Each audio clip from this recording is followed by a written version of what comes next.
नमस्कार. पुणे जिल्हा सहकारी गृहनिर्माण संस्था आणि अपार्टमेंट महासंघ मर्यादित सहकारी गृहनिर्माण संस्था आणि अपार्टमेंटसाठी मार्गदर्शन मेळावा पुण्यात नुकताच सिंहगड रोड येथे पार पडला. या मार्गदर्शन मेळाव्यामध्ये प्रमुख पाहुणे कोण होते, त्या मेळाव्याचं विषय काय होते, प्रमुख मार्गदर्शक कोण होते, याविषयी अधिक माहिती आज आपण जाणून घेऊया संयोजक आणि संचालक आणि अध्यक्ष यांच्याकडून. नमस्कार, मी सुहास पटवर्धन, पुणे जिल्हा सहकारी गृहनिर्माण संस्था आणि अपार्टमेंट्सचा अध्यक्ष आहे, त्याचप्रमाणे महाराष्ट्राचे अध्यक्ष आहे. सर, आता आपण जो मार्गदर्शन मेळावा झाला त्या मार्गदर्शन मेळाव्यात मार्गदर्शक म्हणून कोण कोण लाभलं होतं आणि किती वर्ष होतं? आपल्याला माहिती आहे की आमच्या फेडरेशनला नुकतीच 50 वर्ष पूर्ण झालेली आहेत आणि आपण 51 वर्षात पदार्पण केलंय. मागच्या वर्षी आपण 50 कार्यक्रम घेतले होते. 50 एका वर्षात 50व्या वर्षानिमित्ताने 50 कार्यक्रम घेतले होते. आणि या आता 2024च्या सांगता समाजात आपण 25 तारखेला ख्रिसमसच्या दिवशी 25 डिसेंबर रोजी आपण हा एक मेळावा नवशा मारुती सिंहगड रोड इथं घेतला होता आणि त्याला नागरिकांचा अतिशय चांगला प्रतिसाद होता.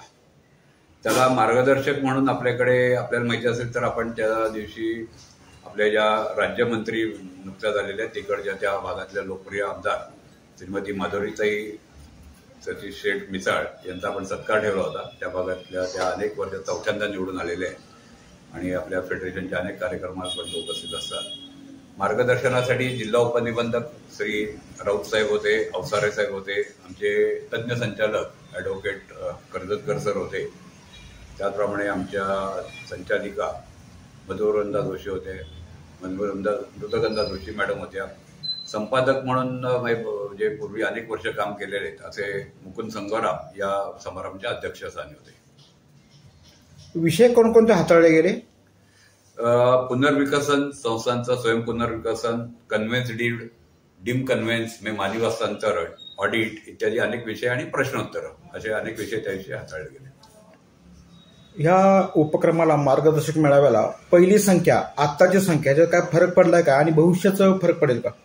मागच्या वेळेला पावसामुळे या हॉलमध्ये पूर्वी आयोजित केलेला कार्यक्रम काही कारणाने रद्द झाला होता. उलट लोकांना यावेळी बसायला जागा नव्हती, एवढा हॉल भरलेला होता. आणि दिवसेदिवस आपल्याला माहिती आहे की सभासदांच्या अडचणी जास्त आहेत, सभासदांना मार्गदर्शनाची आवश्यकता आहे, प्रशिक्षण आवश्यकता आहे. त्यामुळे आम्ही वेळोवेळी मेळावे घडत असतो आणि दरवेळी त्याचा प्रतिसाद वाढतच असतो.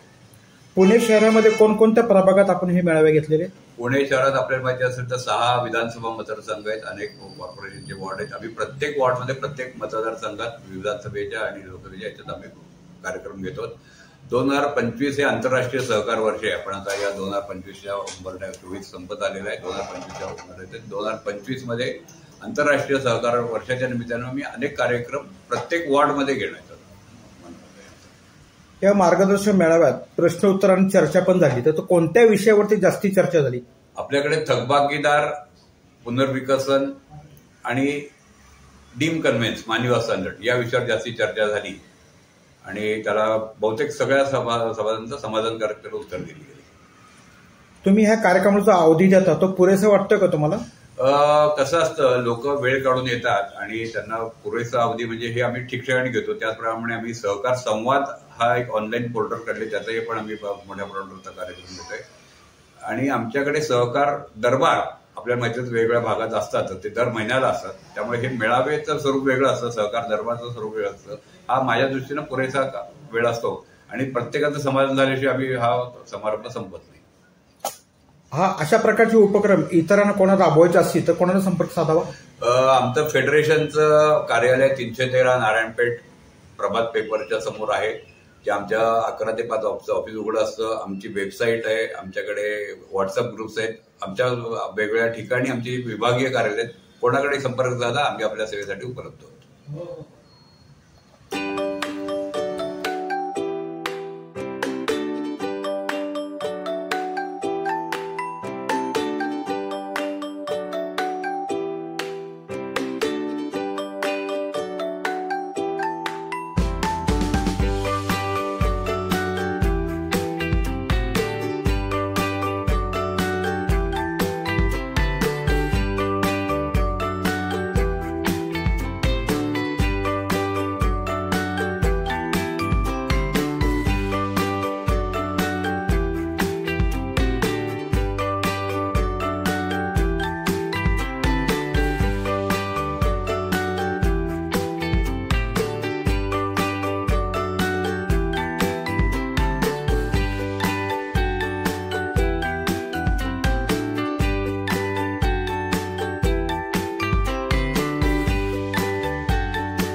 BR एंटरप्राइजेस विजय टॉकीज जवळ हॉटेल राधाकृष्ण भारतीय विद्यापीठ कॅज्युअल लुक कुर्ला चौक. कोणत्याही वयोगटासाठी रेडीमेड कपड्याचं दुकान आणि सुषमा मेस शाकाहारी मांसाहारीची उत्तम व्यवस्था.